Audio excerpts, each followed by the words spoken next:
La télévision française a donc décidé de diffuser les débats autour du budget d'un canton suisse, puisque c'est à peu près ce qu'il ressort du fameux débat de second tour entre Emmanuel Macron et Marine Le Pen. On peut gloser pendant des heures sur le fait que Marine Le Pen ne maîtrisait pas encore suffisamment ses dossiers, qu'elle s'est laissée enfermer dans des coins et déstabilisée par un adversaire qui a très rapidement déployé toute son assurance, utilisant comme à son habitude l'ironie, la sûreté de soi, le mépris, l'arrogance. Bref, une incompétence face à une arrogance, ça ne suffit pas à décrire ce qui s'est passé. Ça ne suffit pas parce que le vrai problème n'est pas là. Le vrai problème est d'avoir passé des heures à pinailler sur 15 000 ou 14 500 emplois industriels recréés, sur les points précis, sur la retraite. Le problème n'était pas là. Le problème est qu'à aucun moment ne se dessine un véritable diagnostic du mal qui est en train de détruire petit à petit la France et des options qui s'ouvrent à nous pour y répondre. Le problème est qu'on n'a pas eu l'impression à un moment que ni l'un ni l'autre n'était capable de nommer tout cela correctement. Marine Le Pen n'était pas suffisamment préparée, pas suffisamment sûre d'elle, même si indéniablement elle a largement progressé par rapport à 2017, ce n'est pas le problème, mais son programme n'est pas cohérent et il était donc extrêmement facile pour Emmanuel Macron de lui poser des questions toutes simples. Mais alors, qu'est-ce que c'est que cette Europe qui serait une alliance des nations ? À aucun moment, Marine Le Pen n'est capable de lui répondre que lui-même n'a jamais précisé quelles étaient les institutions européennes qu'il voulait. Fédération, confédération d'États-nations, on n'en sait rien.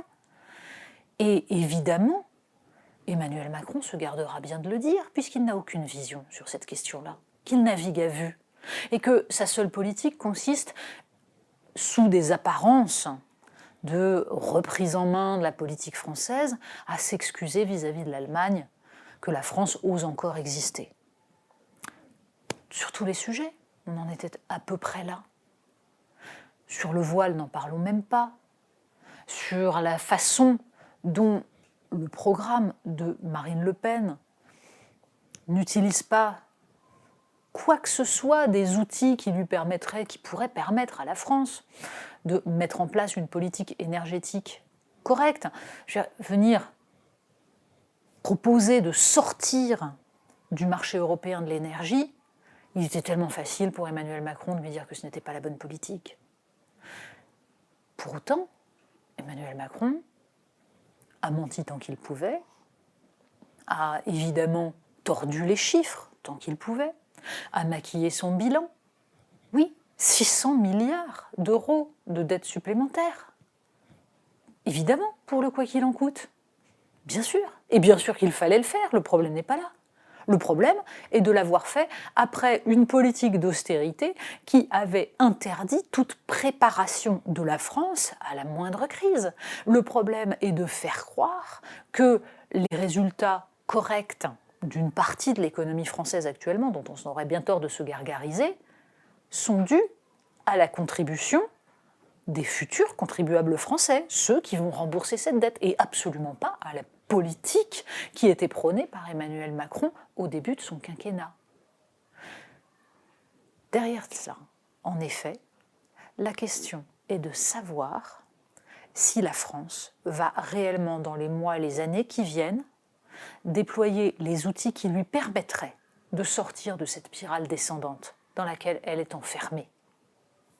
Ça nécessite de penser aussi bien la reconstruction de l'école que celle des filières stratégiques, la question de l'indépendance, de la souveraineté alimentaire, d'une relocalisation de l'économie qui soit portée par une vision à la fois française et européenne, de réinvestir tous les postes en Europe qui permettent de ne pas être la dupe de Berlin ou de Bruxelles. Bref, répondre aux aspirations des Français, respecter la volonté populaire, tout en ayant une claire connaissance des mécanismes de pouvoir, des mécanismes internes à toutes les institutions, pour ne pas se faire balader par l'administration, par la Commission européenne ou les milliers de fonctionnaires de Bruxelles. Tout cela nécessite des compétences, une volonté, une vision. Il n'y avait rien de tout cela hier, ni d'un côté, ni de l'autre.